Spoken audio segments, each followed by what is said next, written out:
And welcome, folks, to another edition of the Michigan Football Breakdown, focused on the offense with that man they call Gorgeous Al Borges. Now, you may Yeah. have been wondering, where were we? Where were we last week? He said, wait a minute. There's got to be a breakdown after Ohio State. It's got to be. Gotta be. There's just no way. Of course, we were going to be here. You had Vance he had some family things to attend to last week. We had the early signing period last week. There were a lot of things that got in the way last week. Vance is back. He's ready to go. So we're going to do Vance tomorrow. We got the gorgeous one here today. See, here's what we figured though. You said, listen, Ohio State, the glorious, the gloriousness of victory was not going to go away. Yeah, they'll let them embellish it a little bit, right, Sam? Yes, and we were gonna have the great fortune of also being able to talk about where Michigan was gonna go in the bowl matchup too, so we compare Mhm. the two, and then we could also reflect upon the gloriousness of another thrashing. See, because look, if you're coming from a 3 touchdown underdog deficit, it counts as a thrashing. Gorgeous Al Borges, how you doing, Al? Al, Oh, you look Sam, you look Sam, I beautiful. probably should. Ohio State fans think it's a thrashing, that's for sure. They still haven't recovered. So Ass whooping, Al Borges. Ass whooping is what it was. you still haven't come off your cloud, have you, Sam? Gee, many I Christmas. Holy I smoke. have not. Al, didn't I tell you he wasn't built for this? You know what? You know what I find so comical is that people like say, "Oh, why?" Like someone said in the comments, "Why are you so hard on him?" It was cringe how hard, how personal he's making it on Ryan Day. First of all, it's a game. It's a game. It's a Mhm. rivalry, and he's getting paid $10 million. What are you talking about? What? Feel sorry for him. I mean, he's going home to a big house every night. I mean, he's got heat. He's got food. He's gonna be okay. I Mhm. mean, it's. I know he's got the Buckeyes all over him. Oh, I- oh gosh, I've been looking at some of the sites, Sam. It's unmerciful. Unmerciful.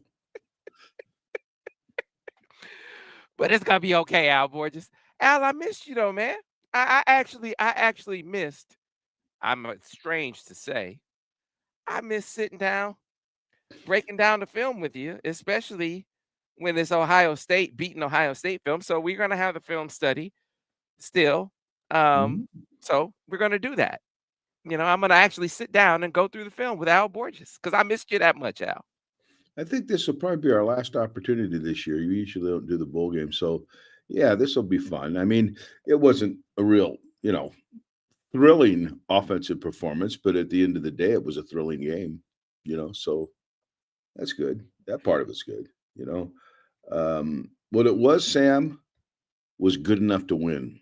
And I think you had mentioned it probably as well as anybody that there was a narrow path to victory when you consider, all the circumstances with, the losing, having two of your better players out, and then playing a team that's only lost one game and barely lost that one, and it being the rival game. So a lot of things were going to happen right. They didn't all happen exactly right, okay? Because Michigan had to overcome two turnovers. And if you'd have told me before the game they'd have had two turnovers and still won, I don't know. But the good news is the defense got two of their own.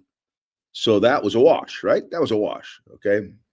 But it was good enough. And I really think there were several factors that were imperative to this outcome. And one was being able to run the ball in critical situations. And they did that.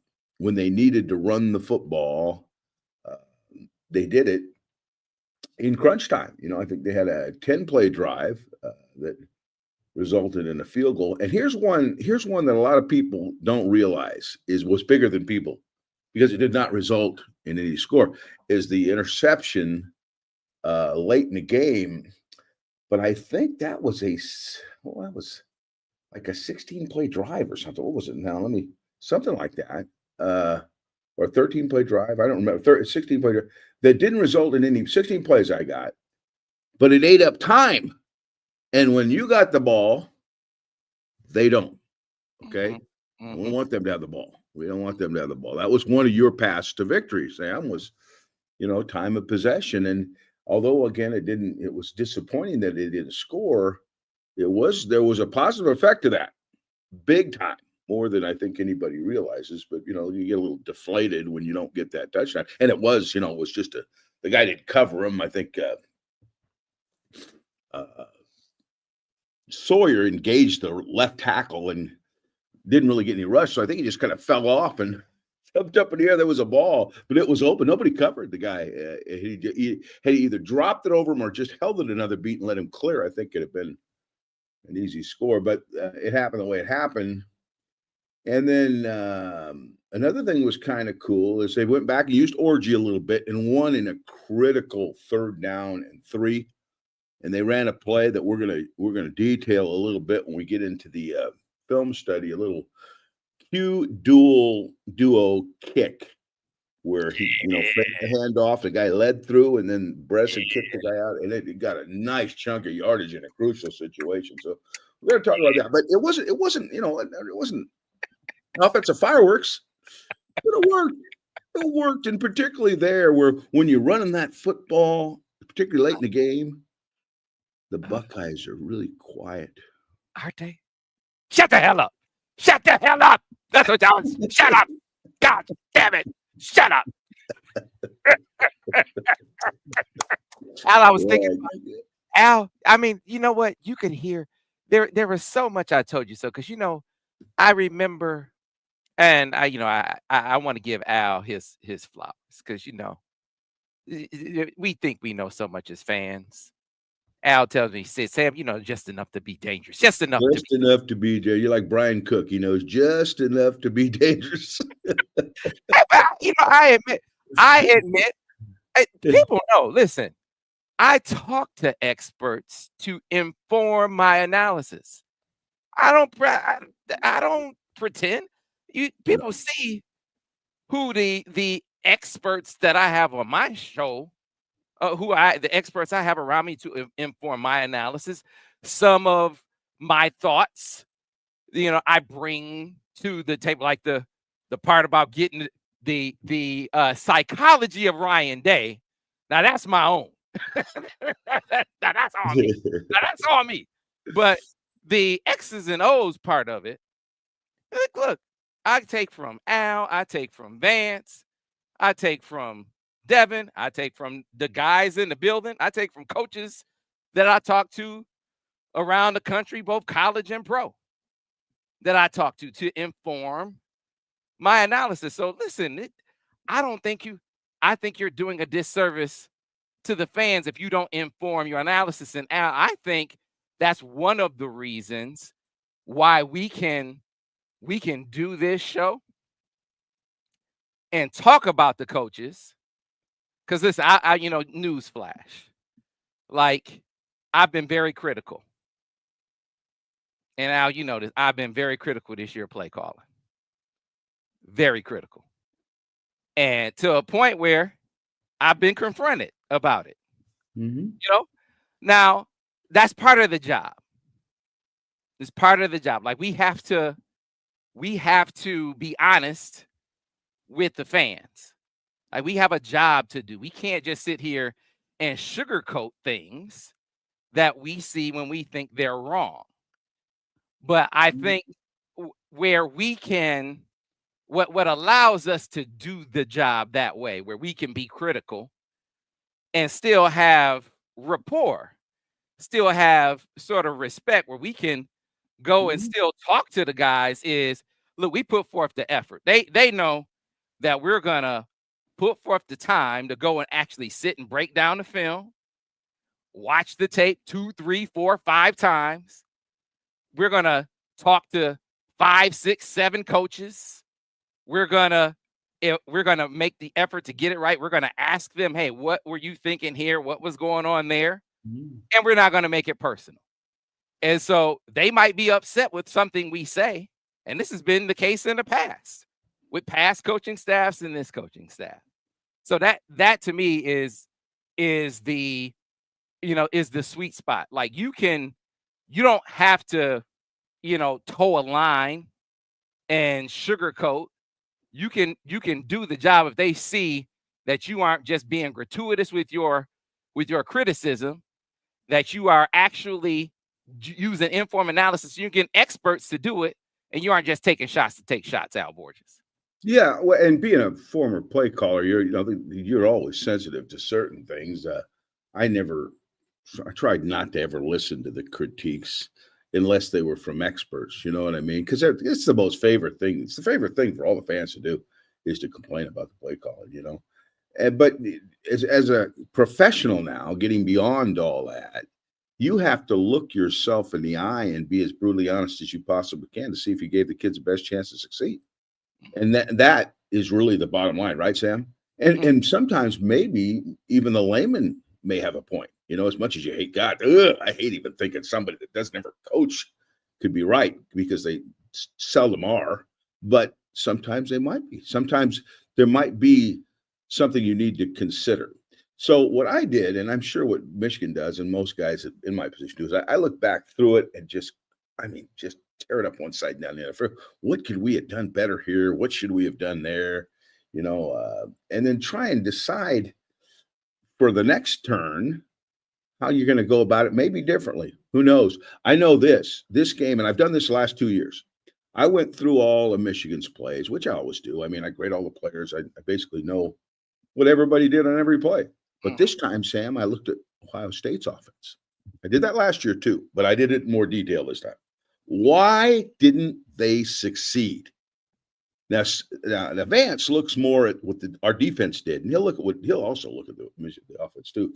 But I was more interested in what they did and why they failed, because that to me related to what we did offensively. They were really very, very common, right? So there were some interesting things that came up. I went over the Ohio State offense about 4 times. I only went over the Michigan offense about 2 or 3 times because it was so compelling to me. But there's tactical things within the course of the game that can dictate adjustments, okay?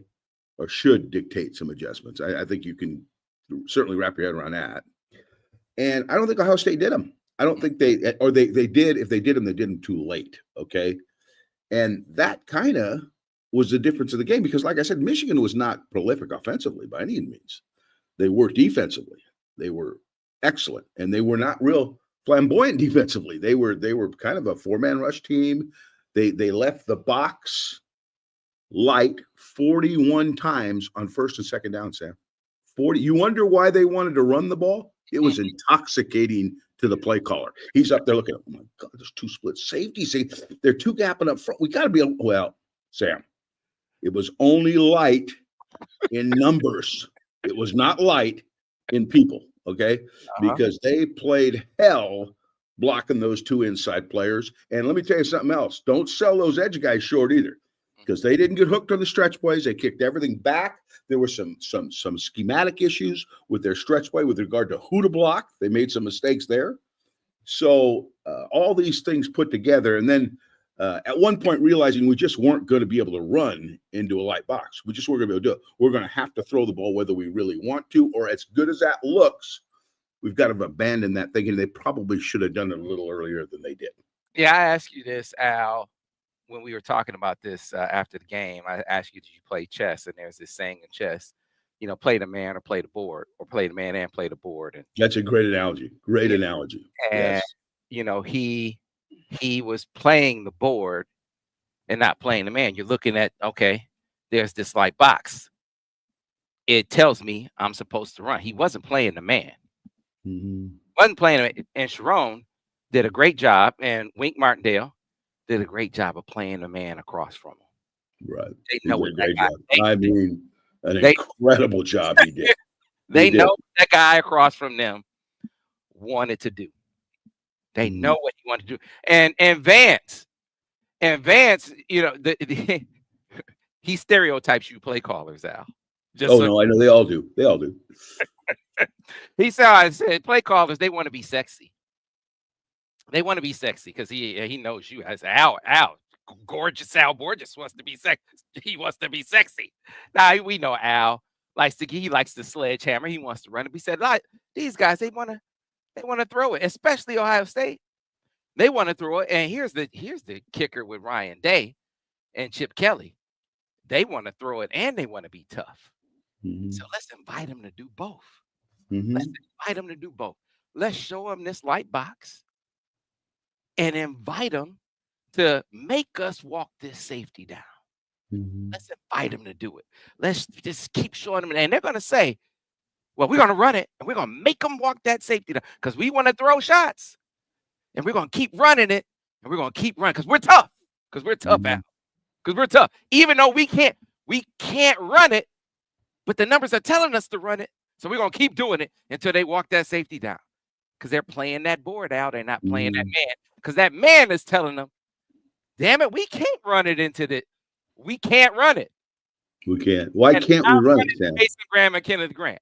That's But they it. can't try. Here's the deal. Here's the deal now. I said 41 times they left the box light, right? On first and second down. Okay. 2.3 a rush into a light box. 2.3. Okay. Again, let's say why. Not what. You all saw what happened. Let's say why. Well, I went back and graded Ohio State's offensive line. Just like I graded for 30 years. I go back and grade ours and see it in the shop and compare with the offensive line coach. I had 36 minuses on their offensive line, which, for among five guys isn't god awful. I mean, that 27 were on the guard in the center. The two guards in the center had 27 of those 36. What's that tell you? Either they're mistargeting the front, which they did a little bit, or they lost their battles inside. And they lost a lot of battles inside. They ran 6 stretch plays and one of them, I think, gained 5 yards. The rest of them were 0, -1, maybe +2, because they just couldn't capture the edge and they weren't targeting the front well. Okay, number 2. They ran the inside zone at the low side. I think I had it 9 times they ran it, threw 2 RPOs off it, which were successful. Not big chunks, but they did complete the passes. But even then, there was marginal success. So the bottom line is they did run when they got away from their zones. They ran a little crunch or wham play. One hit, one didn't. One hit for 17 yards when Junkins ran it, but the one Travion one did not hit very well. And then they ran a counter play that was decent, and then ran a speed option out the open side for a 15-yard gain early in the game. And that was really the extent of their explosive runs, which wasn't much. Yeah, so this is a great point from Lance Flory, and I want to emphasize this. He said, "What I hate is saying that the play calling was the reason, but never mentioning that the other team's players might have made it hard for them to succeed." This is a great point, and so I don't mistake what I'm saying. Look, the strategy by the coaches setting the trap and Ryan Day and Chip Kelly walking into it is half the battle. And then having the players dominate the matchup. Because Al, this is what we talked about, leading up to the game. It's like the one matchup that Michigan owned in this game was their defensive front, I just said their front 7 against Ohio State's offensive front. Like that is even if Ohio State was healthy, Michigan would dominate that matchup. But Ohio State not healthy, they were going to decimate them. So how could you embellish that matchup, right? And they were able to embellish that matchup. And so to your point, and I want you to emphasize these numbers, Michigan dominated that matchup. It was, across the board, they performed well. But Kenneth Grant and Mason Graham, I would argue their performance in this game was as dominant as, say, what we saw from Charles Woodson in his performance in this game, Desmond Howard, what we saw in this game, Aiden Hutchinson, what we saw in his performance in this game. You just don't see the statistical Right, analysis won't right, bear and that's a out. good yeah, that's a good point Exactly. because a lot of times, Sam, they're trying to run these stretch plays or these zones, and they're holding those blocks, and they're either defeating those blocks and making the play or squeezing the gap so hard everything's getting kicked back, and there's nothing, no running lanes inside. It wasn't always them. Oh God, he made a great tackle for a lost play or whatever. Sometimes it was just a matter they could not move them. They could not sustain and finish those blocks well enough to get the play started. Those dudes, they destroyed Ohio State's off. I mean, they destroyed them, people. They destroyed them. They destroyed Ohio State's offensive line. It Mhm. was a dominant performance by Michigan's defensive line, but those two in particular. And so, because defensive tackles, unless they're getting sacks, for instance, you just don't. It doesn't register the level of dominance we saw. But I mean, if you watch the tape, if you watch the film, these dudes are destroying Ohio State, and that's the reason. So it's not just play calling. The play calling played to Michigan's strength, and then those guys went out and destroyed Ohio State's offensive line. Yeah, I think a couple of things too, Sam, that can't be underestimated. Okay, the first interception that Howard threw, I think, had an effect on him that may have gone beyond just that play. I don't know that because I wasn't on the sideline looking him in the eye. But he threw a third down pass. He threw a speed out, 10-yard out, which is a timing route. We've talked about this route before, and it got intercepted. Okay. But he threw it into a corner who was playing outside and had clear vision to the throw. I heard the Ohio State, he threw it late. He didn't throw it late. He threw a 3-step plant throw. That is the timing on a shotgun square out or speed out. That's the timing. If he would have hitched or done that, I said, well, he threw it late. Well, he threw it probably a little behind him, but that really wasn't the issue. The issue was corner playing outside, squatted on the throw, saw the ball in the air, and jumped it, period. Now, the square out to the right is a scary proposition. Why?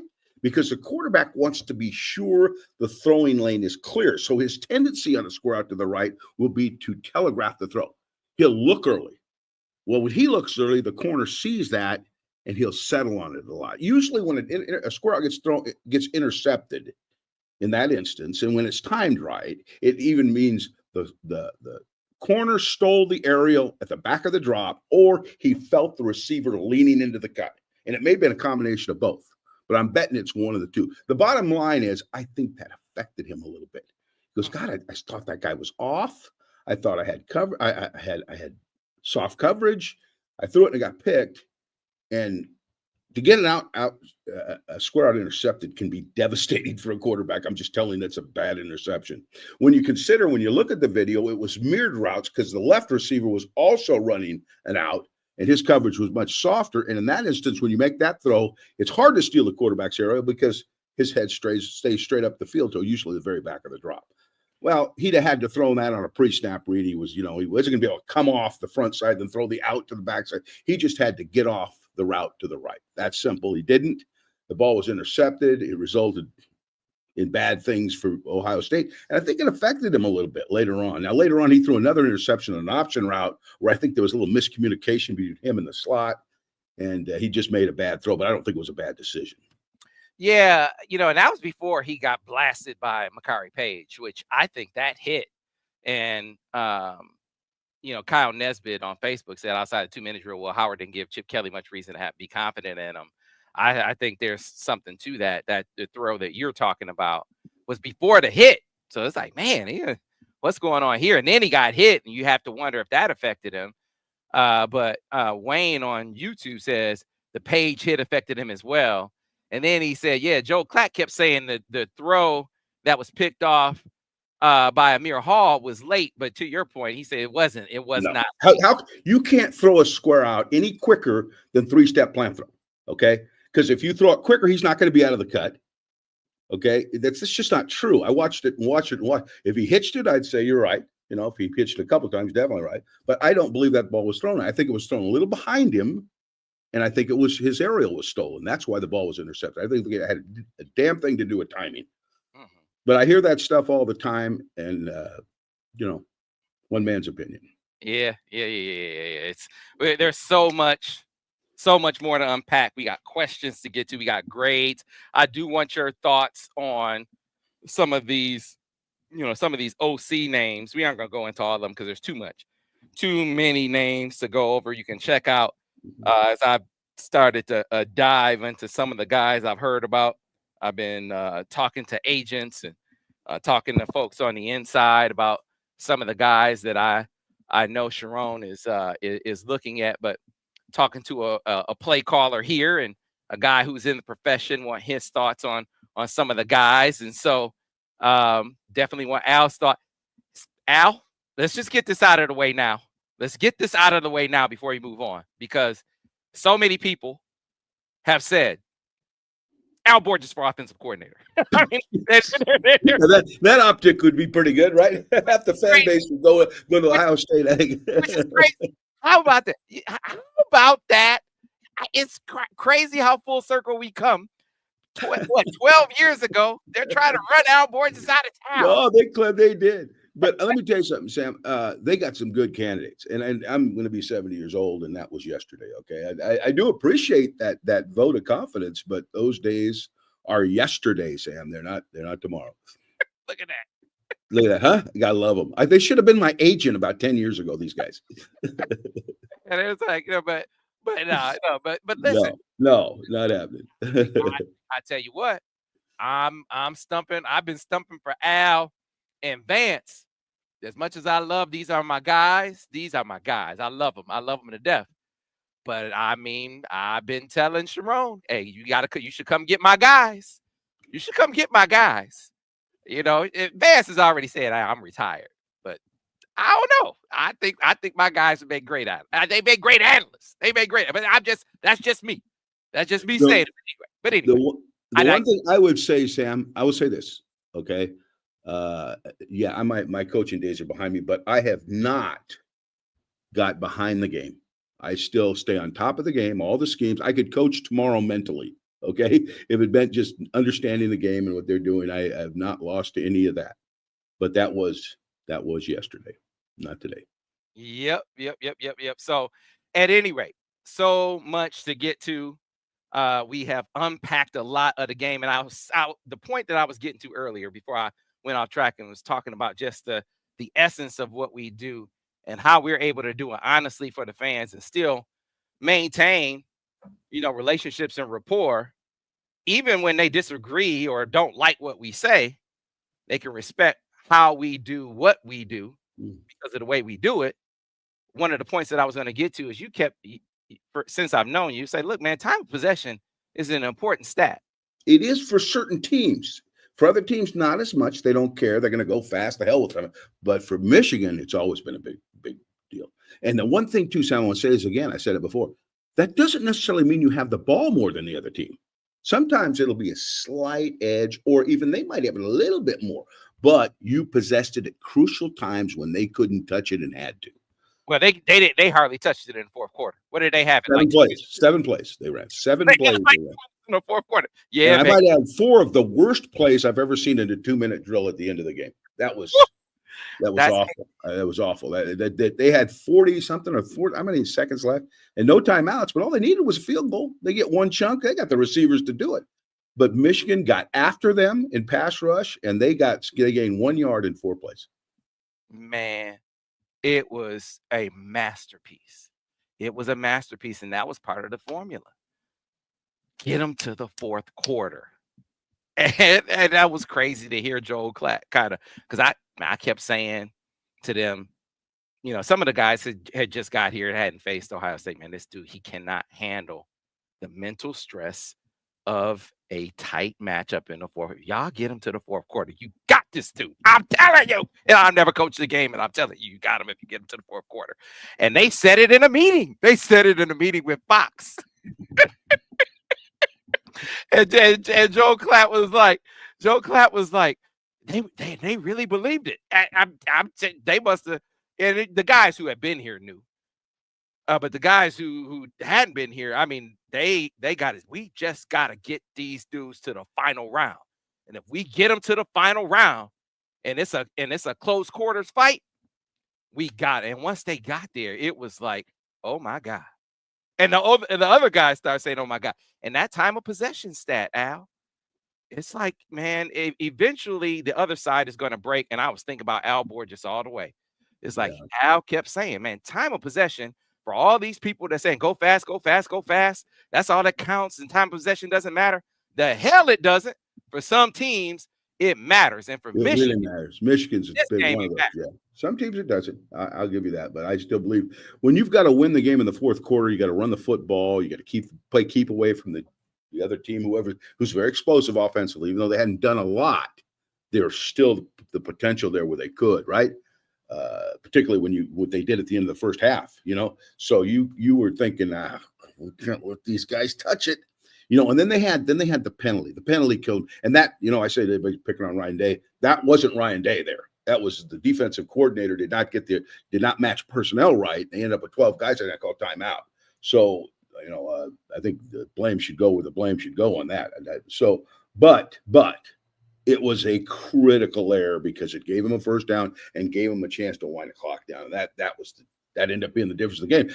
And throw in Khalil's Superman run. How about that one? That split zone. We're going to show that one on the film study where all kinds of guys got their hands on him. He just runs through it. Looked like a replay of the SC game, So those things combined at crucial moments, they made the plays when they had to. Ohio State didn't, and the result was the result. Yeah, it said Mr. Martinez said they want to hang this man on Twitter during the Hoke years. And that's because we hadn't platformed Al yet. They hadn't platformed Al yet. Now we platformed and they know what he's all about. Oh, there's a few that still like to hang me, Sam. Some days my wife wants to hang me. I don't know what to tell you. Now they know Al is so gorgeous. Nobody wants to hang you anymore. Said they should hire Al as part of the brain trust. I agree. I'd miss him, but no, I wouldn't, because he'd still be around. He'd still be calling me numbnuts all the damn. I'd still abuse you, Sam. That would never end. That'll never end as long as I'm above ground. Munir said, we want Al. We want Al.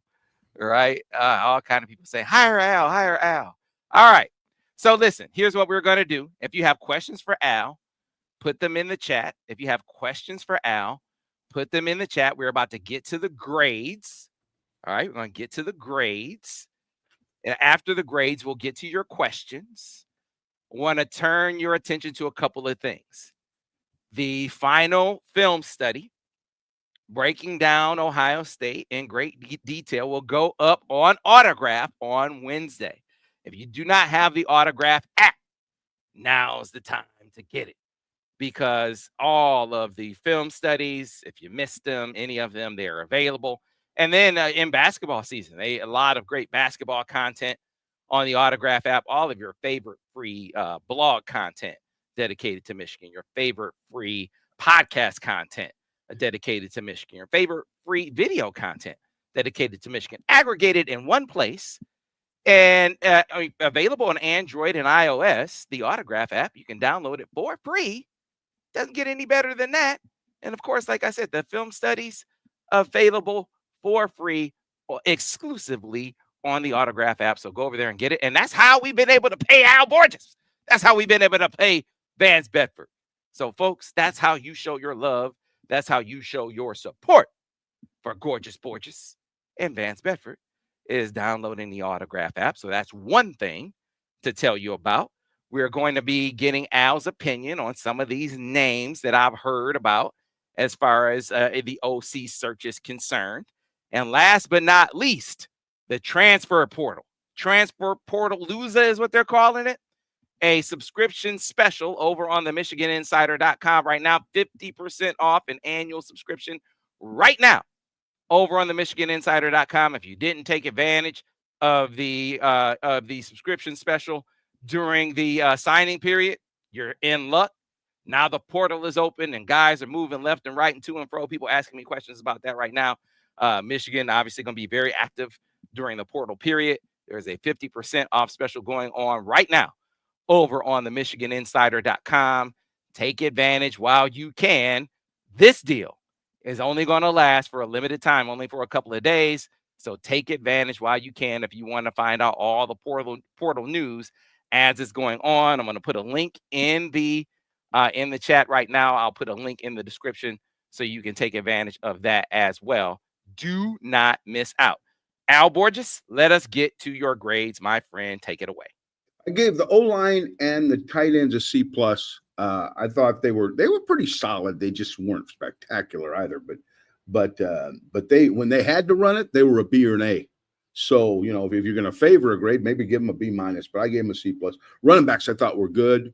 I gave them a B plus. Khalil making that clutch run. But when I didn't see a lot of missed reads where guys did not get aimed right or did not press the ball in the zones. They did a pretty good job. Wide receivers, I gave a B. A wide receiver play, I thought played pretty good.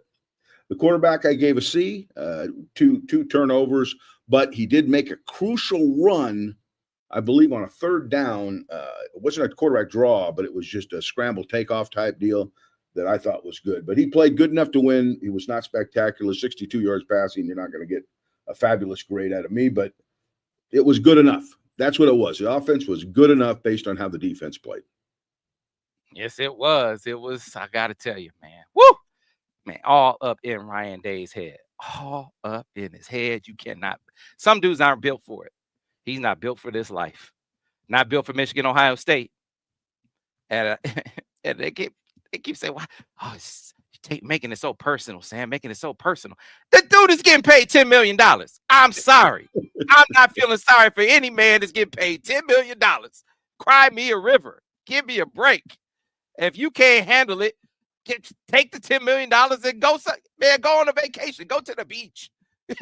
There are harder things in life than getting paid $10 million for not being able to coach at Ohio State. Go do something else. Go coach another school. If you Sam, can't. I would be willing to risk a few bad calls for $10 million. You know, Say it. Right. What people would think were a few bad calls. That's worth it. What the heck? Yeah, I'm telling you, all that tough talk. I'm gonna hang 100 on him. Listen, don't talk to me about feeling sorry for somebody that was doing all that tough talk a little bit ago. Tough talking Lou Holtz. Tough talking. I'm gonna hang 100 on him. All this garbage he was talking. Now we supposed to feel sorry for him. I'm sorry, not me. You missed me with all of that. This the same dude that was talking all that trash. Now he want to cry about it. I'm not feeling sorry for that dude. No, he can't handle the heat. Go get another coach. Go coach another school. All right, Al Borges, I'm sorry. You done now, Sam? Are you finished? Goodness gracious. I'm sorry, Al Borges. So, Sam, I've said it before and I'll say it again. You would give a woodpecker a headache. Hey, the Buckeyes bring the best out of me, man. They talk all kind of garbage. Best? They talk all kind of garbage. I've been telling them Ryan Day was a pretender. Ryan Day is the kind of dude. Think about it. You think about his game plan. He does what he thinks a tough guy would do. He's not going to do what's necessary to win. He does what he thinks another guy would do to win. Just go coach the game, man. You're in the game, and you talk about this all the time. Remember, we were watching the game, or we broke down the game against Penn State. They went into that game, and they got hit in the mouth. They couldn't block them. They're in this game. We can't block these dudes. Scrap the game plan. Let's come up with something we can do, right? They're in this game against Michigan. We can't run against these dudes. What are we going to do? We're going to keep running against these. They didn't scrap their game plan, Al Borges. They didn't come up with something different. He couldn't make a battlefield decision. And I said to you at that time, talk to me, coach. You know, most coaches, they got to wait till halftime to make a battlefield adjustment that Sharon Moore made in the first quarter. This dude never made a battle. He didn't even make a battlefield decision at halftime. I don't know how you do that. And you've been coaching how many years at Ohio State? Yeah. The one thing I think that would help them run the ball more is get away from zone schemes, because they got basically nothing out of them.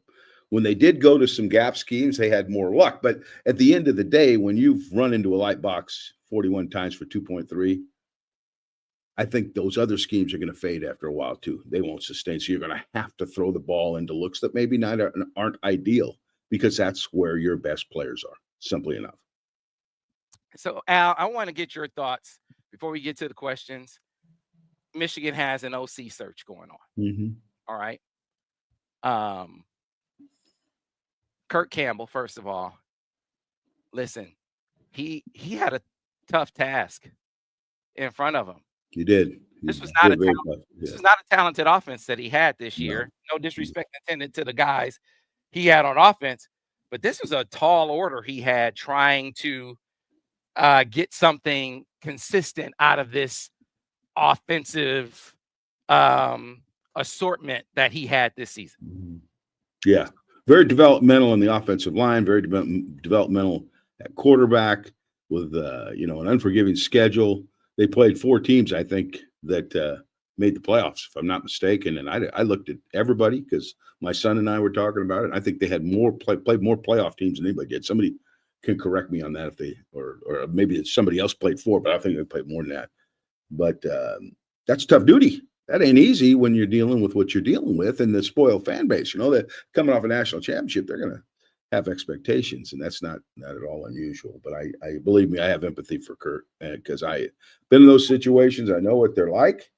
But that's ball. That's what you sign up for, man. You get a chance to do it, and I'd rather get a chance to do it and have that happen than never get a chance to do it. If that's any consolation, it probably isn't much. Yeah, but the fact of the matter is, did you maximize what you did have? Yeah, and Think I, that's I think the bottom line at the end of the day. I think the ultimate assessment for Sharon in making the change was didn't maximize what you did have. I think he made that assessment, and then I think the other thing was he probably said we miscalculated what we had. Yeah, that's the biggest one, Sam. I think of That's everything. That's the biggest one. Yeah, that's the biggest one. Is stood on a pat hand and said, "Well, I think we're okay here. I think we're okay there," and it just didn't turn out to be what everybody expected. And then again, I've done that. I've done that. I've done that with certain positions. As a guy, I thought the guy was going to be better than he was. So I right, know how it is.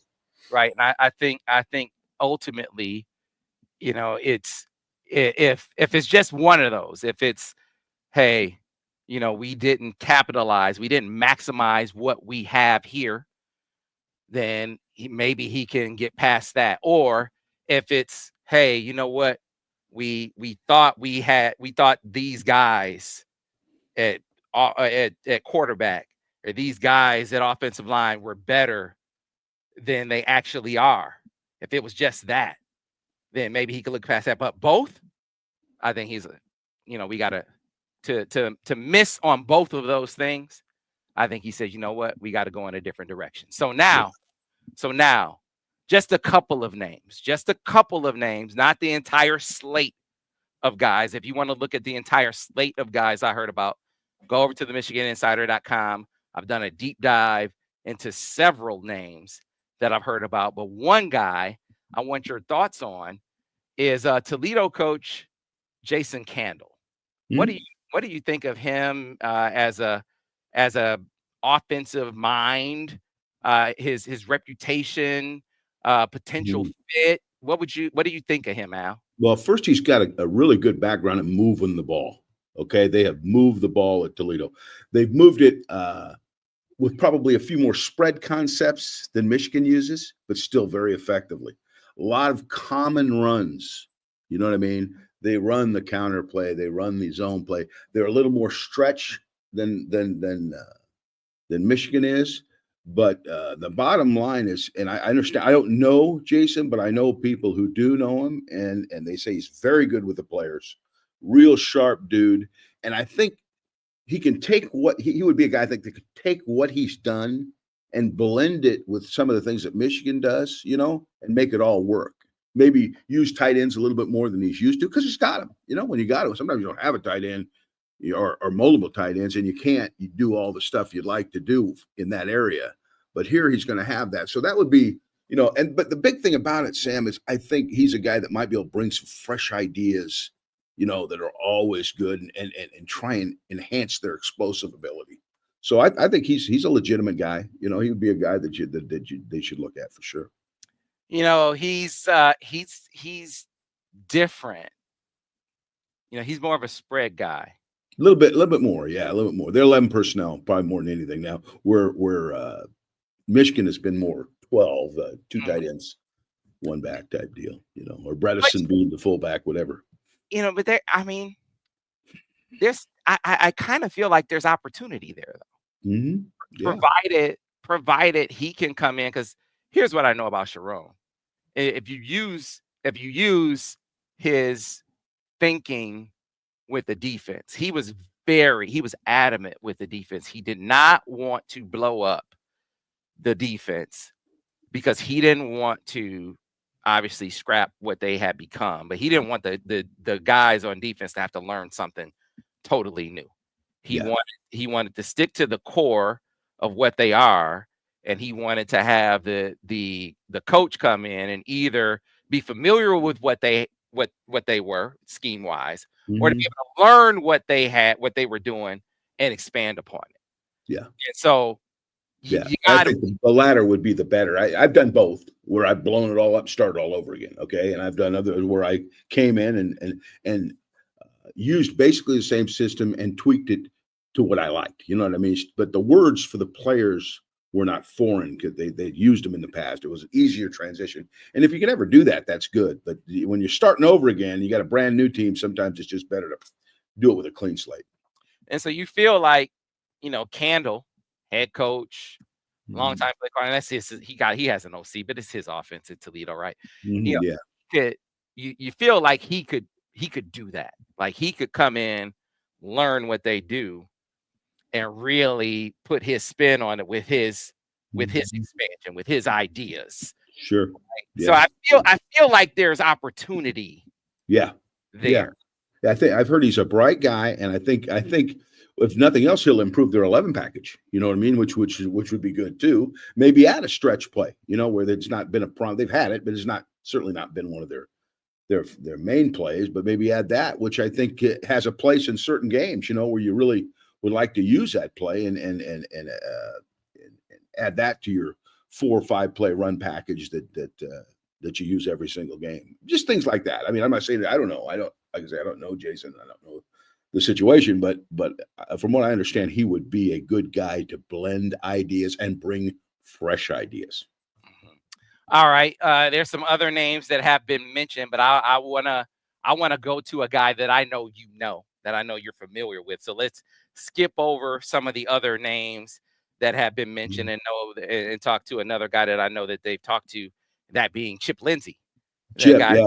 yeah, I worked with Chip as an analyst when I was at Auburn, and Chip's about as wonderful a dude as you ever want to be around. I mean, he is a great guy, and he got an infectious Southern personality that right away walks in the room and people like him. And he is a very good football guy, smart, knows the passing game, knows the run game. Work with Gus Malzahn, who's going to run the football. He's worked with Gus a couple times. Gus at Auburn, and then I think he worked with him at UCF for a year or two. Can't remember how many, but he has very good background. When I was coaching at Auburn back in 2004, Skip was a high school coach and would come by and we would chat. That's how I really got to know him. And then he got into college football and he's done very well for himself.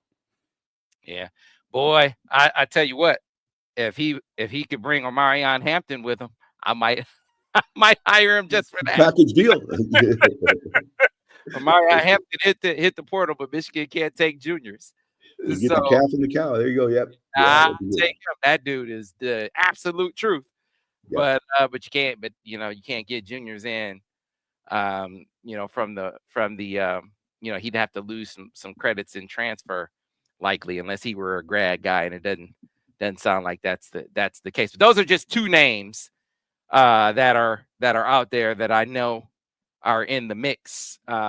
Some guys are more prominent than others in the mix. I kind of get into that over on the MichiganInsider.com. If you are not over on the site, you want to get there because there are some names that have been thrown out that are absolutely not in the mix at all. So you want to separate fact from fiction, go over to TMI, 50% off right now. Put the link in the chat. So take advantage while you can. All right, let's get to the questions from the people on the game. All right. So Mr. Martini is Mr. anyone Martini. Mr. Martini. Wasn't he in One Flew Over the Cuckoo's Nest? That little short guy. he said anyone else think it was low energy when he's interviewed on ESPN yesterday? He's still feeling it.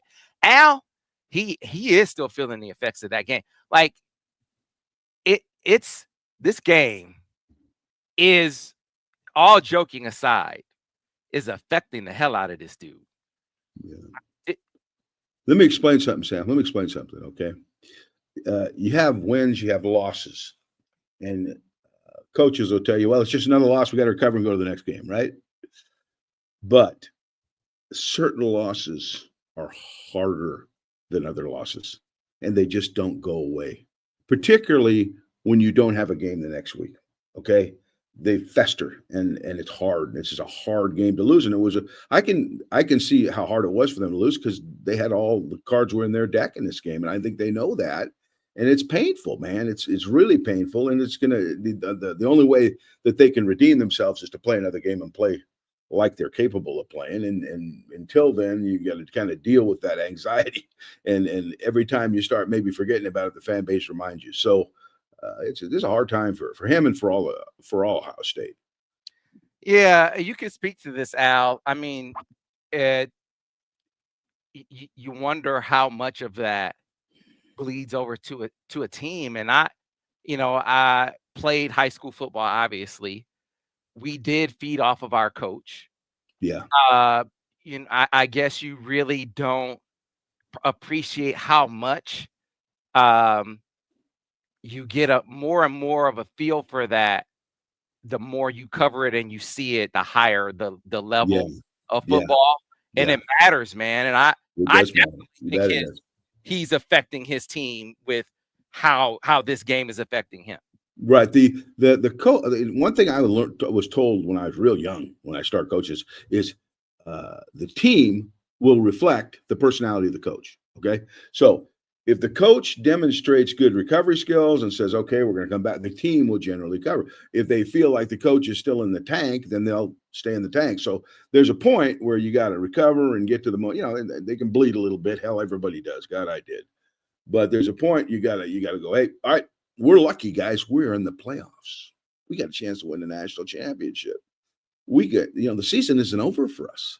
So, that has to be the narrative after a while, not that we lost a game that we probably should have won. Yeah, I hope they keep him. Please, Ohio State, he can do it. He can do it. Ryan can do it. He just give him some more time. He can figure it out. I'm telling you, I have the faith that he just give him some more time. He just Sam, yeah. I sense a lack of sincerity in your tone. Uh, Jack Cooper Wasser says, please ask our gorgeous Borges if he would consider the OC job again. They keep asking you, Al. Please ask Al if he would come back. Sam, these guys must Retirement have is been over. born like 10 years ago or something because they don't remember Retirement 14 or whatever it was. is over. Ricky Kiscati.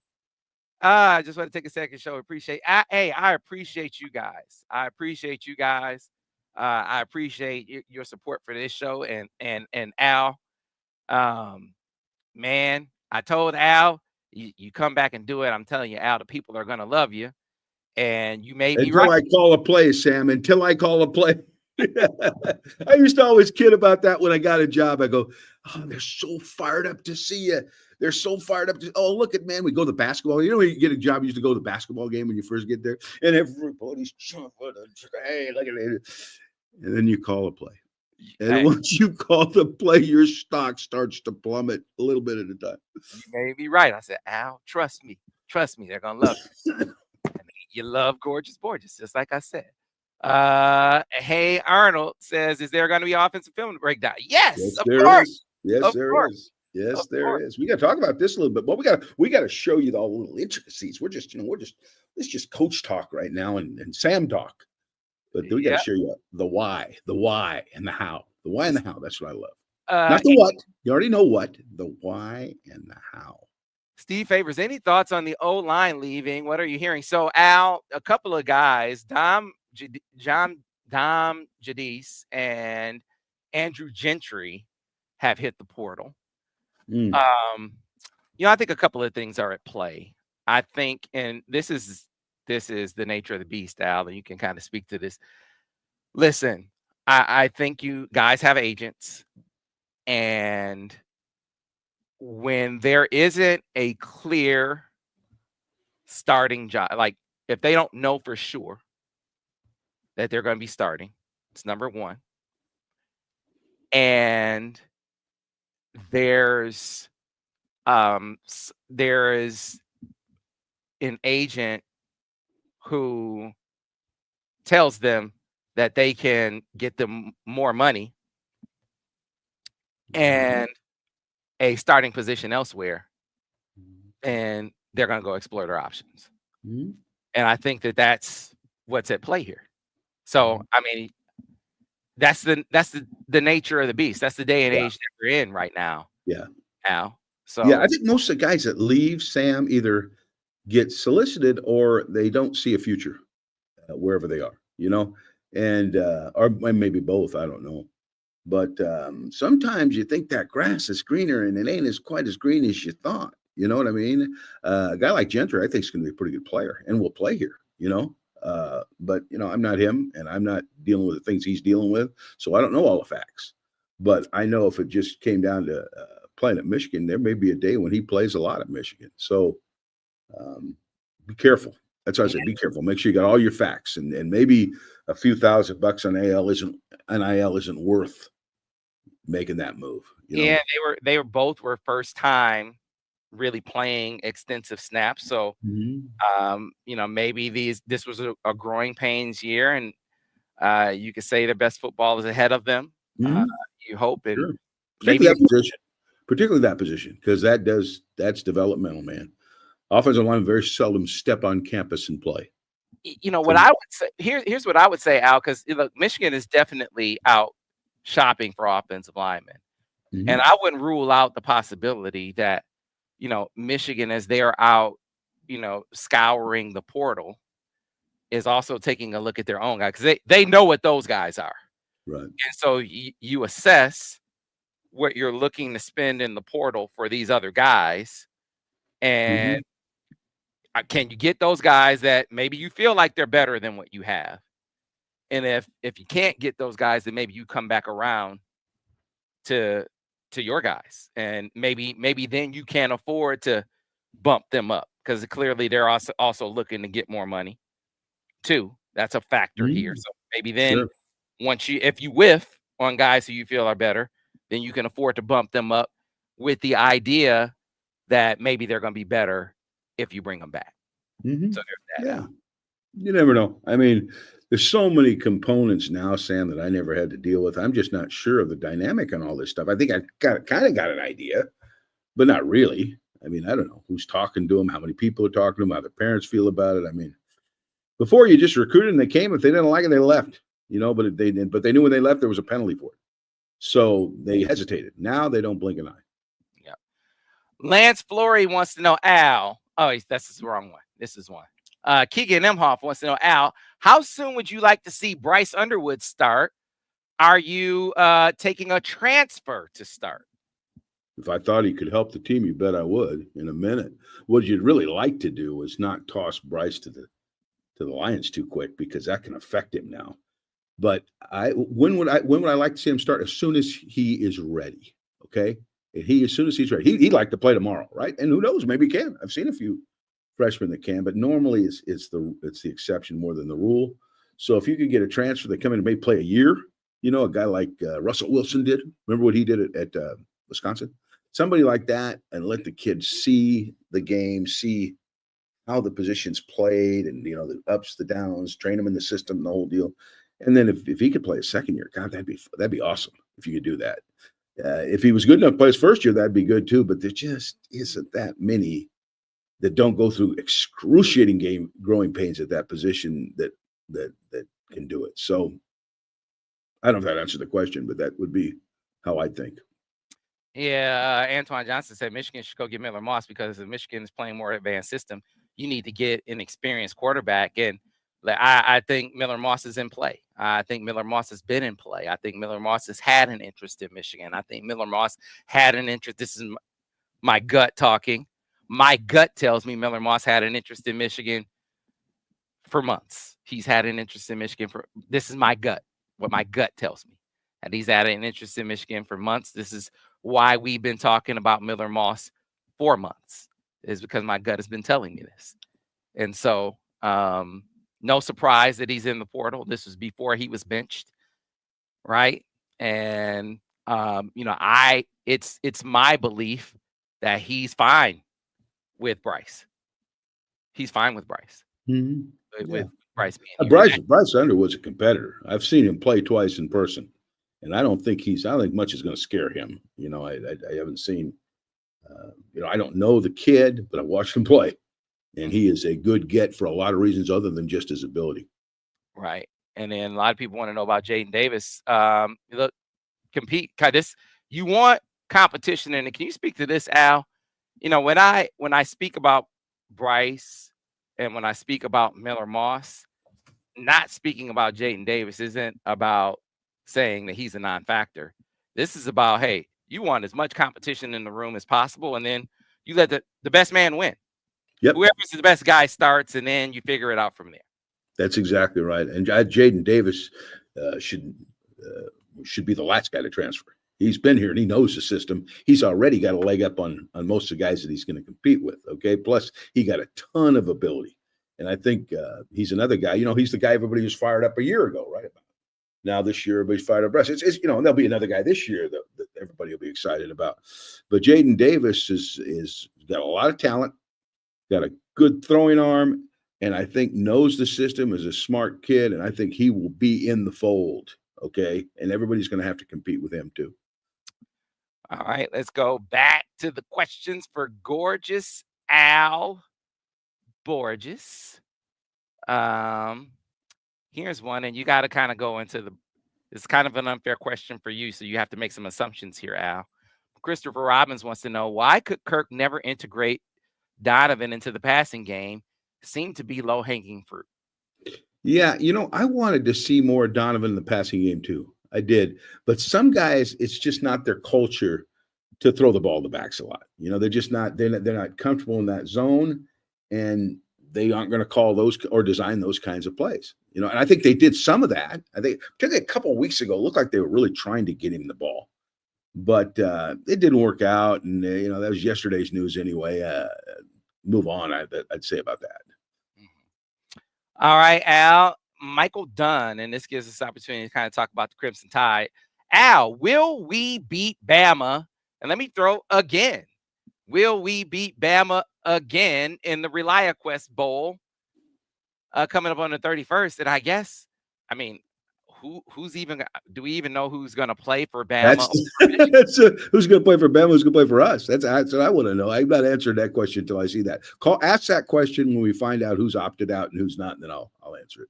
Yeah. When you watched Bama this year, though, let's assume for the sake of argument that Bama has all its bullets. Mm-hmm. What did you think of this Bama team this year? Well, they're an eyelash away from a playoff team, Sam. Okay, an eyelash, an SMU good showing away from being a playoff team. They have a quarterback that is kind of a freak, that has underperformed at times during the course of the season, but has played fantastic at other times. So he's a little bit of an enigma, but Alabama as a whole is not. They're always very talented. They're going to be good on the flank. Their offensive line and defense is going to be stout. And I think it's just going to be a matter of who plays in this game. They'll be a tough opponent. I don't care who plays on either side. Alabama's always got guys, okay? But like Ohio State, they're beatable. You play your game and do what you do best, have a good plan, you can win. But I can't even guess who would win, or I never let bet on a game like this. I don't bet on games anyway, but without even knowing who's going to play. Yeah, Jalen Milroe is an absolute freak. Like he's a modern day. The more that I watched him this year, he gave me shades of Denard this year, running the football. Yeah, at times, like what he did to LSU looked like Denard to me. Yeah, only bigger, a lot bigger. Yeah, it's like he's out there torching these guys. Can throw it around the yard. He has a dynamic weapon in Ryan Williams. But this version of Bama is not stopping anybody. So they don't run the football. Jalen Milroe is their best runner. So he's their quarterback, but he's also their best runner. And then they don't stop people like you've seen Bama teams stop people in the past. So they're different than past. They're certainly different than last year's Bama team in that regard. It's different coaching staff, different talent. So we shall see. Hey, how about this? One of your family members in the chat says Al was a wizard when he was the OC. This is Andrew Madison said that. Thanks, Mom.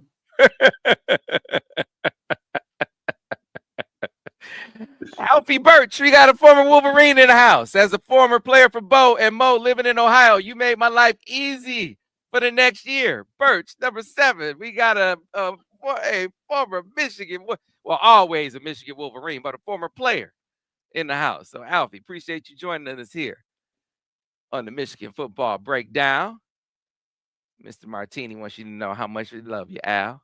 I like that name. I'm liking it a lot. Matter of fact, I might have one when we're done here. Might have one or two. Enjoy my evening. Yeah. John Wall said, well, I would say these breakdowns have been huge for us fans to get a look behind the curtain. Appreciate you for that. No, I appreciate that too, because we want to help you. We can't let Joe Schmatz be smoking you at the water cooler, right? We got to make sure you keep him in his place.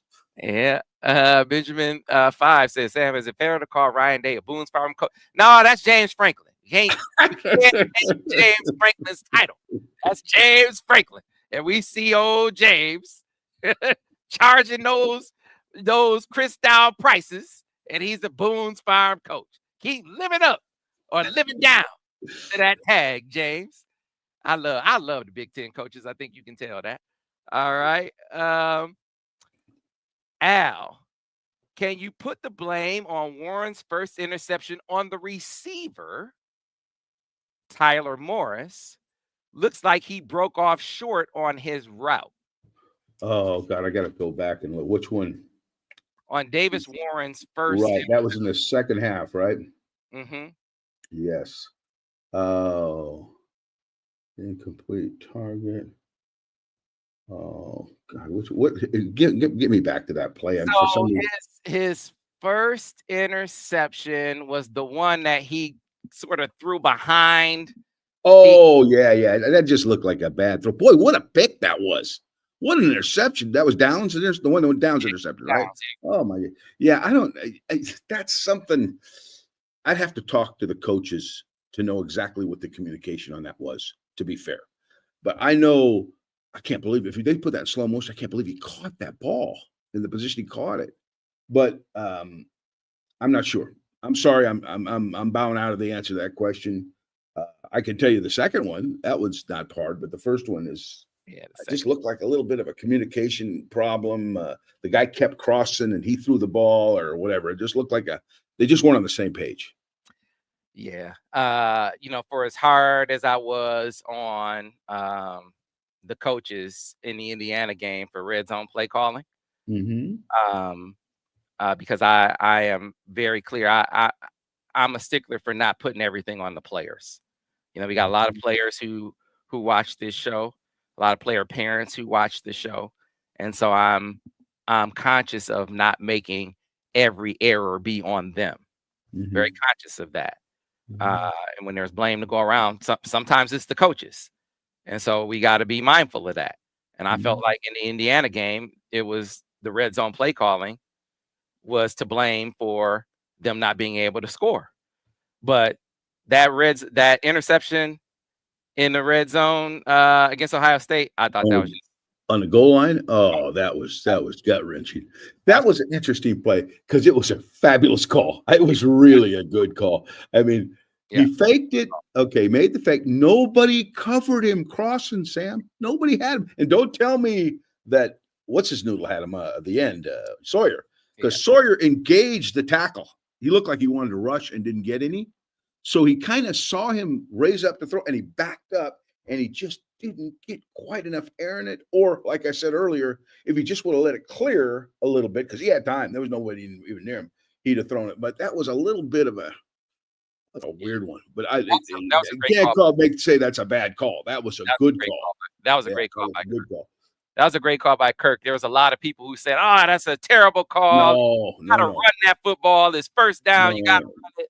That no, was no. a great call. Every so often, and I'm a believer in that. I believe I used to tell other coaches, we get inside the 5, we got to make them prove it. So we're going to run it at them, run it at them. But every so often, and I thought this was timed perfectly because they are stout defensively. They jump into a double eagle defense. They got everybody up. If you watch them play their goal line, I thought this was timed perfectly. Let's hit them on first down. Let's not wait till it's third down and they're going to play pass. Okay, let's wait on for. And it was timed perfectly. It just incredibly unfortunate. I don't know what else to say other than that. You can say I'm stupid. They should have run. I do not agree with that. That was a good call that by happenstance happened to get intercepted, and I think a lot of it was a little luck by Ohio State. It's poor execution. I mean, let's call it what it is. It was Yeah. poorly executed. I mean, sometimes players just don't execute the play, and in that game, it was a bad throw. So Mhm. it happens. And when it happens, we got to call it out. Quarterback made a bad throw, and defense picked him up, and that's what had to happen. That's the They difference. did. That's the Yeah, that's they the did. difference in these two teams. And this is one thing you said after the game, and this gets back to a point you made earlier, Al. What do you infuse in your team? And this is one of the differences in these two teams. When things go bad for Ohio State, you can feel Ryan Day's sort of emotion being infused in his team. When things went bad for Michigan, it was like, okay, next play. We're gonna go get it back. We're still in great shape. We go out, we get a stop because they're still against the win. We're gonna get the ball back. We're still gonna be in plus territory, which is Right. exactly what happened. And we're right back in business. And that's Exactly. exactly what happened I for want Michigan. I want to say something else about that too, Sam, that goes beyond that. Okay, because what you're saying, I think, has some validity. But why did Michigan believe they could win that game? Other than the fact, I know it's a big rivalry. I know, you believe me, I've been in, I know it. But there is nothing on paper or anywhere that would make Michigan believe we can beat these guys. It's one guy that can, and that's the head coach. And the head coach had them believing they could beat Ohio State. You could tell from the very beginning. They were convinced that both teams were 12-0 for all they cared, right?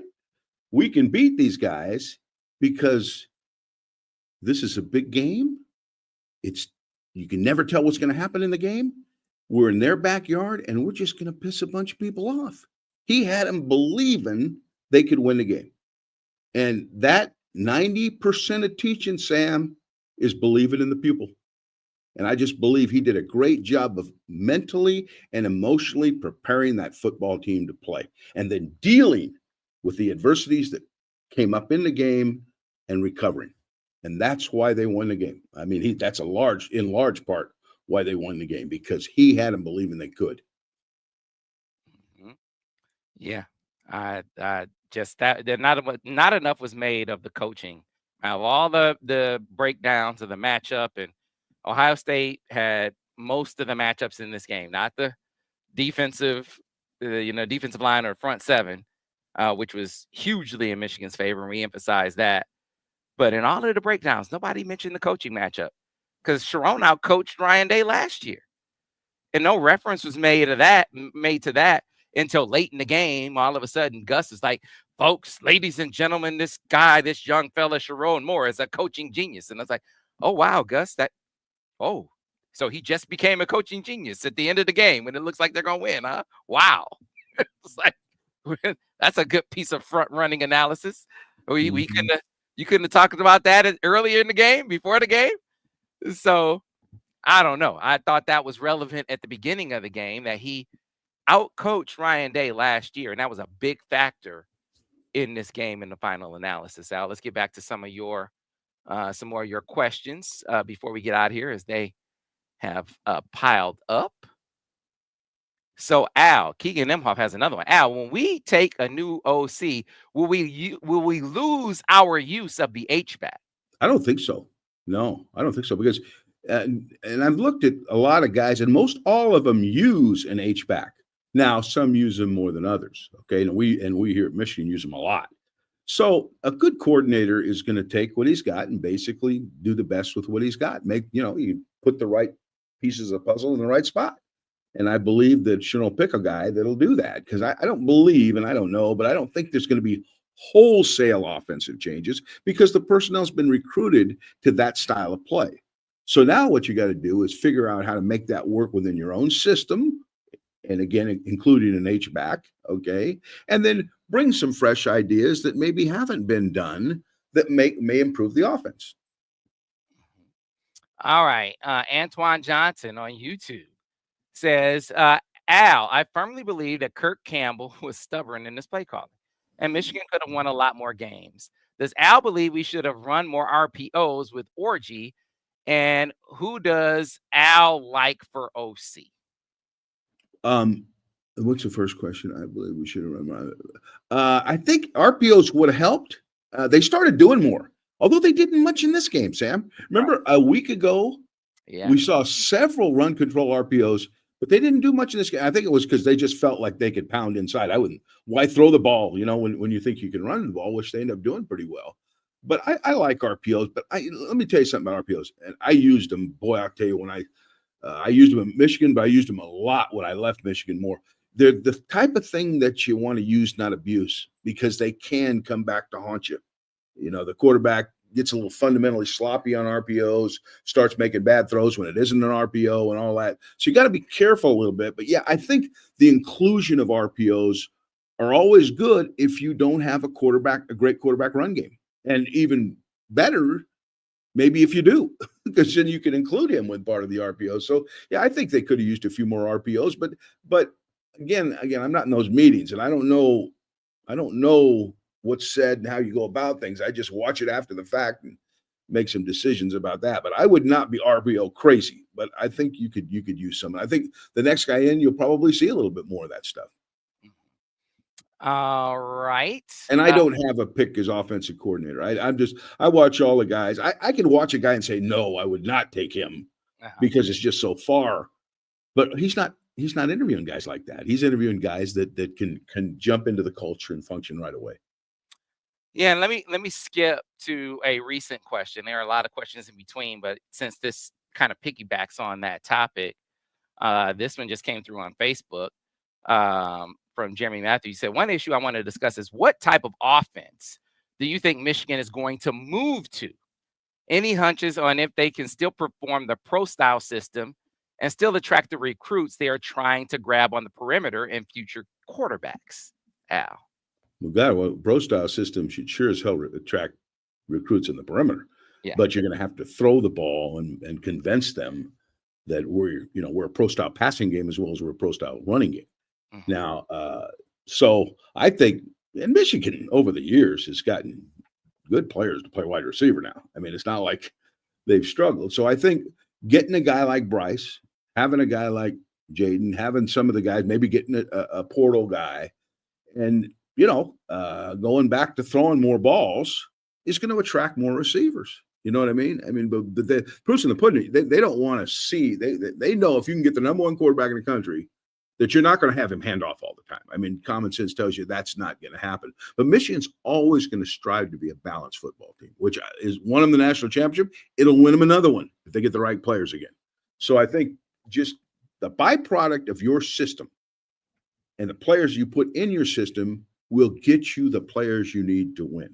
If your system isn't functional, then it won't. But it would appear at this point, because of who they've recruited and who they got coming, I don't think they're going to have trouble getting receivers. Yeah, so I think the way he phrased that question is important that we address it. What kind of offense that they'll move to? I think you need to sort of understand what Sharon is looking for. He's not looking for a transformation. No, he's looking to augment. He's looking to sort of modify. I think he's looking for perimeter diversity, for some perimeter balance to the offense because they do want to throw it more. I think balancing in how they've achieved it has been different from how we perceive balance to be. I think he's looking for their balance to be closer to how we perceive balance, right? Mhm. Because clearly how they perceive balance is not how these recruits perceive it. No, no. They're not gonna. They wanna see the ball in the air. If they're Right. receivers and quarterbacks, they wanna see the ball on the ground. If they're running backs and offensive linemen, that's usually the tight ends all wanna catch passes. They wanna, you know what I'm saying? So I've talked to these recruits for, 40 something years. I know how they think. But if they went to more, maybe 28 to 32 passes a game, you Mhm. know, which if Michigan would have played probably more competitive games a year ago, you'd have seen more passes, but they got ahead in some games, and sometimes the passing wasn't as prominent. But in closer games, which you're getting more because of the mixture of the conference and such and all that, you're going to see more balls go in the air. I really believe that. But at the end of the day, the key is that balance that makes you a winner. I really believe that. Help your defense out. Be able to run the ball when you need to run it, be able to pass it on any down you feel like passing it. I think you can do that. You're going to, the byproduct of that is you're going to get recruits. You know who I think if Sharon could have it with his offense, they would look like the Detroit Lions. Oh, yeah, exactly. And they run the hell out of the ball, right? Mm. They run the hell out of the ball. But those receivers get balls. The Detroit Lions have developed into what I believe the paradigm for the NFL. They do not have a mobile quarterback, okay? But they have a pinpoint accurate quarterback. If that guy's open, that sucker is going to hit him, all right? They run the football, they run the stretch play, they run the duo play, they run the inside zone. They have various gadgets that they'll run in any game with no limitations. They are a fabulous play action pass team. They are fabulous. Goff is one of the best, what I call claw fakers, where he'll hold that ball out. You'll swear to God he's handing the ball back, and they pull it out. And before you know it, the core of the defense is up on the line of scrimmage, and he's throwing laid routes in behind you, and he just doesn't miss them. Okay, he doesn't miss them. They have a fabulous mixture between finesse and physicality, and that is the ultimate offense to me.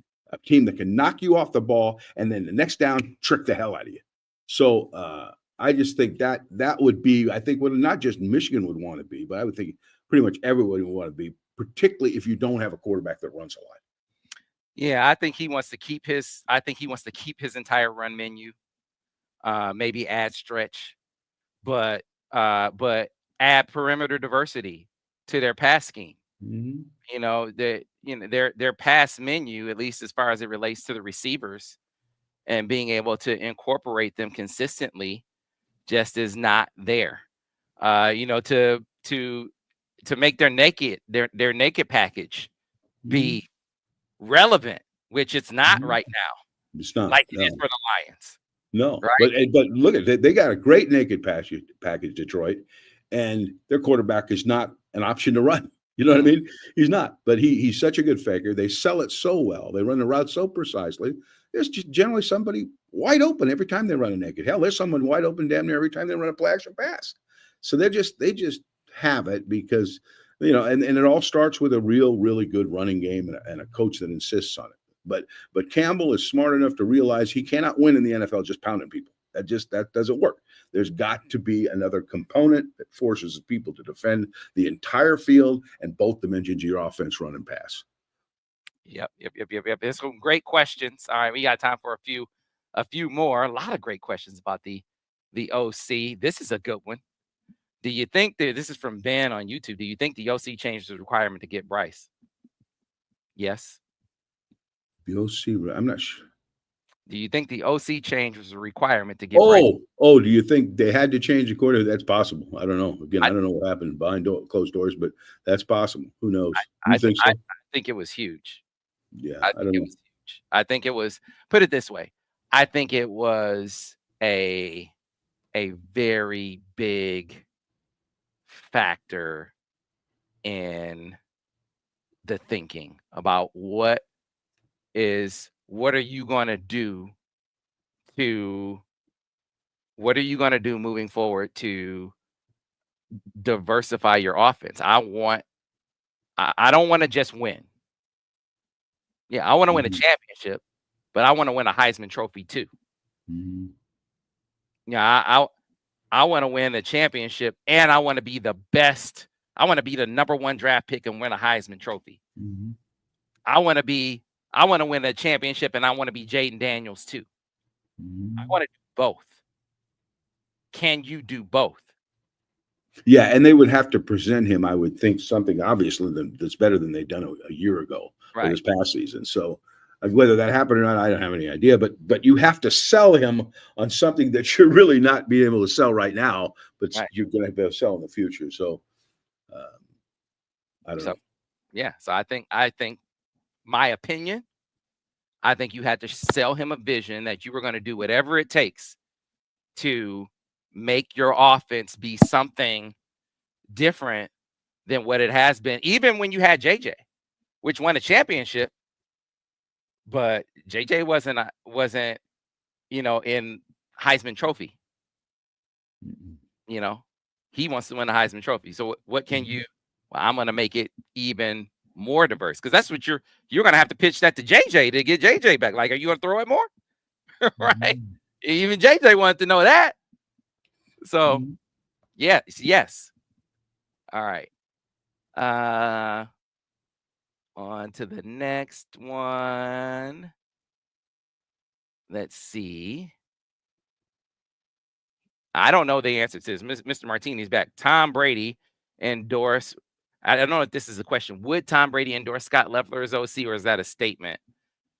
But Tom Brady, Scott Leffler was working with Tom Brady when Leffler was here. We know that story. I know you know that story, right, Al?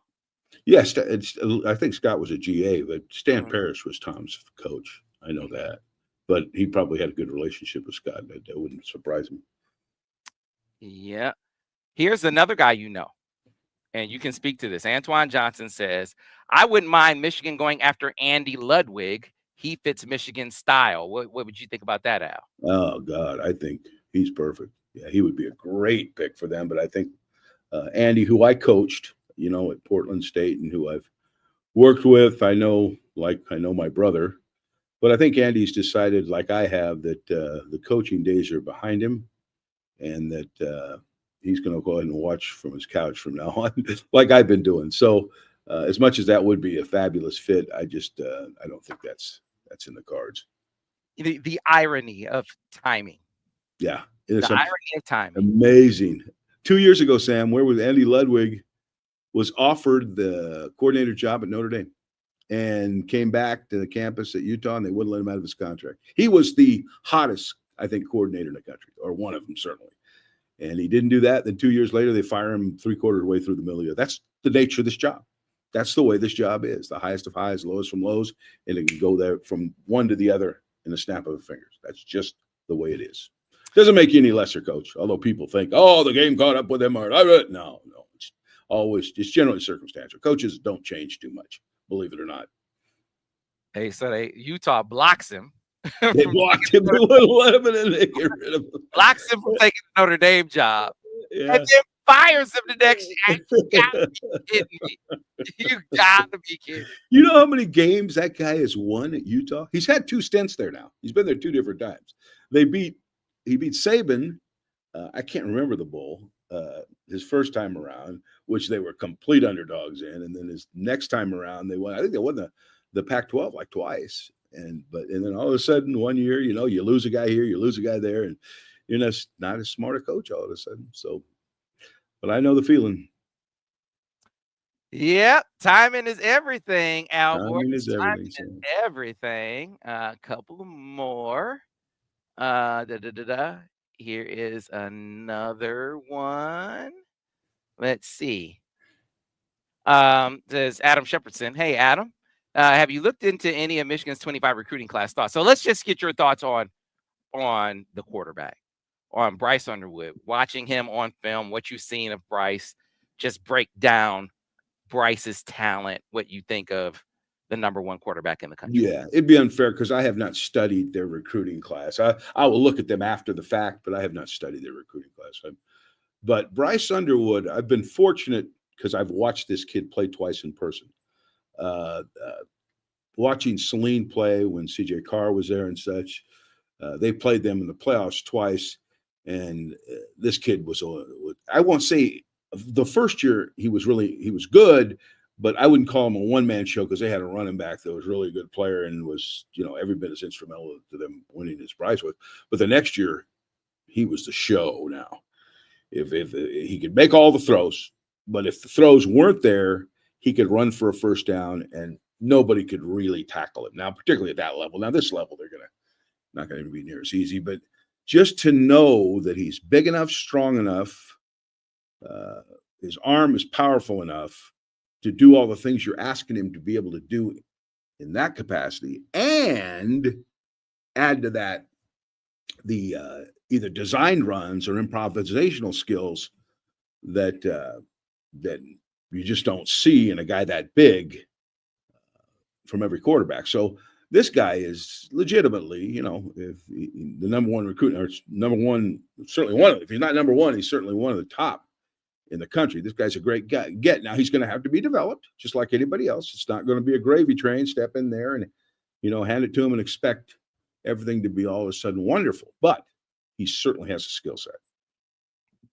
Yeah, he can do it all. You can.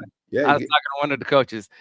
He said, "Man, if you didn't know any better, and you just walked in, and you walked in the building, you didn't know who he was, you would think one of the pros came back to work out." Mm-hmm. Yeah, he's got that type of size. The pros just came back to work out with the guys, Mm-hmm. and you're watching him out there. He's a good fit. I would be shocked if he didn't become a great player here and beyond. Yep. Tom Largo on Facebook wants to know, who do you have winning the national championship? Well, before, I think I told you this, Sam. After Oregon played Ohio State or Oregon won, I picked Ohio State to win the national championship. Boy, that hurt because you know how I feel about Ohio State. I'm not picking Ohio State to win the national championship anymore. No, I don't, and I'm not seeing that, but because I don't know if they possess that mojo. Now, they do have the players to do it. Defensively, they're good. They got a pretty good quarterback, good run game, and all that. But I think in the tournament, they're going to have to go through a gauntlet. It is not going to be easy, and I don't think they're the most confident bunch right now. But I would probably lean towards Oregon. I know that's probably not your favorite pick, but who's playing better? They got a good quarterback.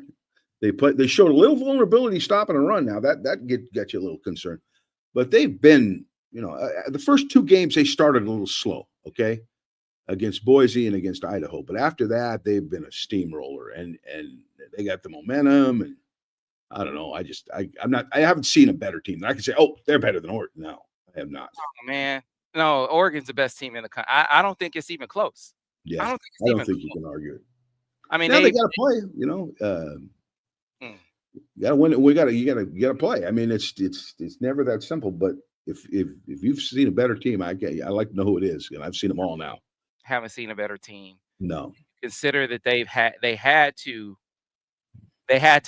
like, I guess, like all teams when you're adding so many new players, but especially when you're adding a quarterback, it's going to take you more time to grow. When your quarterback is like, it has to be like a guy, like Dylan Gabriel is like a dude, right? And he's better than Will Howard. Like, he's better than Will Howard. So they're expecting him to like be a real dude. And it took him a minute to develop into that guy. And it took us a minute to realize that Boise State is a team, but they beat Boise State. They beat Ohio State, right? They took care of Michigan, which Ohio State couldn't do. They go on the road. They're in a dogfight with Wisconsin, and they take care of business there. I mean, every team you're going to get tested against some team absolutely that shouldn't be in a game with. They took care of business there. Like, every test that they've had in front of them, they passed. Yeah, they passed. They have. You got to give it to them, man. I mean, I've seen. I was in Boise. I saw Boise play. I think they're really good. Now, they're really good, but they just don't seem to have the weaponry that Oregon has, top to bottom. But they'll raise some hell with some people now. But I just don't. It's funny because watching Ohio State play them, I was impressed with Ohio State, even though they lost. I thought they were pretty good because I think the game ended with the quarterback running the clock. I think he ran the ball and they ran out of time, and he should have probably just went down earlier, and they had a chance there. But since that time, Oregon's played better than Ohio State. They just have. Oh yeah. And who wins the tournament, Sam? The team that's playing the best when the tournament's being played.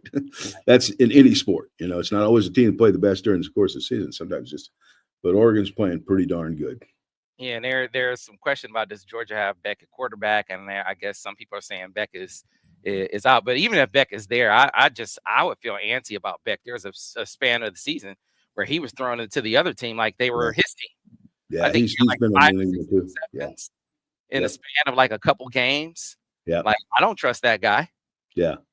If he So played well, they could probably play with anybody. But they've shown a lot of vulnerability in a lot of games. I mean, I watched them play Georgia Tech. They never should have won that game. And so I don't know. They could. They're talented enough, but they would not be my knee-jerk pick. yeah, not over Oregon. Not over Oregon. Jack Cooperwasser is back. After all these years of the film study and breakdown, I just now realized that Joe Schmatz is Ryan Day. No, no, no, no, no, no. No, no, no. No, no, no. Joe would like to be Ryan Day, but he's not. You like Ryan Day's paycheck. As I say, don't So cry, would don't cry for Ryan Day. It's not that bad. When you get $2 million. I'm sorry. Adam Shepardson says, Coach, any thoughts about starting Jaden Davis for the bowl game? Have you started young players for bowls or stuck with older guys? What do you think about that? That's a good question, man. That's a really good question. Uh, I've started young guys, but only because we had to. Uh, I did it here my last year. We played the Buffalo Wild Wings, and Devin broke his foot in Ohio State, so he couldn't play in the game. So we started Shane. Um, Shane Morse. Shane Morse. Jeez, because I'm getting old, Sam. But I'm trying to think. I don't think we've ever done it. Just said, okay, let's give the young guy a start and see what he does. But it's interesting. I mean, it's not like the quarterback position has played so well that that they've just established themselves. So I don't know that that's a crazy notion. Mm-hmm. Yeah, I don't either. I don't either. I know there's been, you want to play him when he's ready, right? Readiness Yeah. has been the determining factor, but Mhm. full season, offensive line that's full season under their belt. I mean, I actually think this might be an ideal opportunity for him to really put some to get an opportunity against another team that really set the stage for spring ball. Mhm. Like this could be a great opportunity for him. Yeah, or at least play him significantly. I mean, I'm Right. not talking spots. I'm talking play him. That's a possibility. I mean, I don't know. I would I would really consider that. And this is kind of my last one for you. This is a great opportunity for Steve Kasula as well. Steve Kasula, an opportunity to call this game for the ReliaQuest Bowl. He's obviously been a play caller Mhm. before at UMass and then Davenport on a lower level. And so a chance to kind of put his spin on the offense for the Mhm. bowl game. So how about that opportunity for Steve Kasula? I think it's totally cool. Yes, and Steve does a good job. Steve does a good job of those tight ends, and I say that because I've watched him practice. Okay, I've been to practice. I watch him. Steve's a very detailed guy, and his position has played very consistently since what with all the guys he's got. He's got some good players, but he's made them better, and I think this opportunity is a good opportunity. And I don't know that he's going to end up the coordinator here, but I think down the line, because he does have some experience, that's in his future at one time or another. Here's a chance to showcase it a little bit. So best of luck to him. Yeah.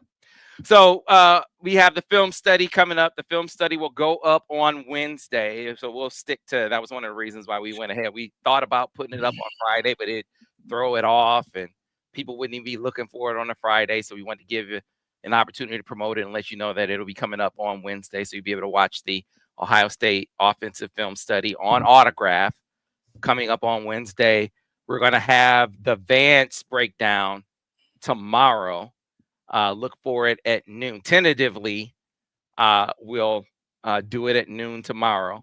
But look for the notification on YouTube and Facebook.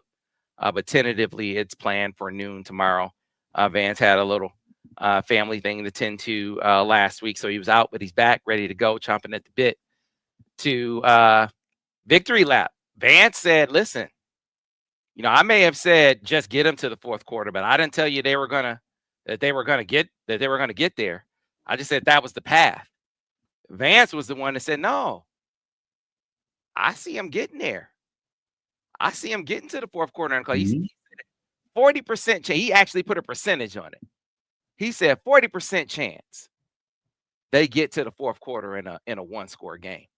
Sam, remember I text you during the game? I text you, hey, Sam, it's the fourth quarter. I was like, oh, hey, this game, Michigan's about to win this Game game. on. Hey, these Buckeyes did not want to see that. You could see them sweating. But they were all sweating like it was the Sahara Desert. When they got to the fourth quarter, it's like, oh, hell no. Sam Webb was right. Sam Webb was right.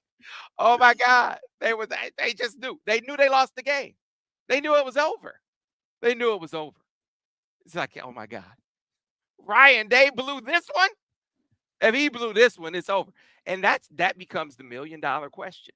Or maybe the $37 million question. Yeah. If he can't beat this Michigan team and then can't win the national championship, do you keep him? My answer is absolutely, Buckeyes. He just needs a little more time. Sam. Just a little more time. Now I know you're being insincere, Sam. I can sense it in you. I think that's fair. Ryan just needs a little more time. Cut him some slack. All right, folks.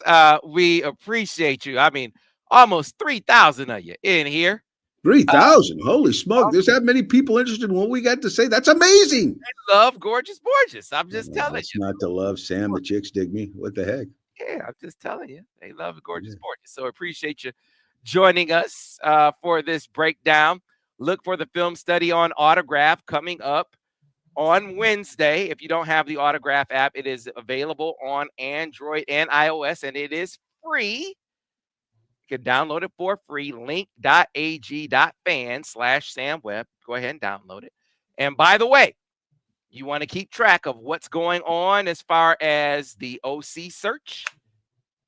Full breakdown, everything that's going on, blow by blow, who's leading the pack, all of that, all the names, the legit names, not the fake names that you see throwing out. All right. We throw them out. Now you see some of the names that I mentioned start to make the rounds amazingly. You can follow that over on the MichiganInsider.com, as well as the transfer portal. Transfer portal loser, we're calling it. Well, we have a special going on over on the MichiganInsider.com. 50% off an annual subscription. If you missed the special that was attached to the opening of the early signing period, you are in luck. This one is not the 75% off deal, but it's still a really good one. This one is 50% off, and you can stay up to speed on not only what's going on as far as the OC search, but also the portal goings on for 50% off an annual subscription. So take advantage, but this is only going to go on for a few days. So get it while it lasts over on the MichiganInsider.com. I will put that link in the chat right now. So take advantage while you can. Do not miss, because it will only be up for a couple of days over on the MichiganInsider.com. So take advantage, and we will see you the next time, the next edition of the Michigan Football Breakdown. I think we'll be doing a preview of the ReliaQuest Bowl. So we'll see you then on the next edition of the Michigan Football Breakdown, focused on the offense with Al Borges. We'll see you then. Go Blue.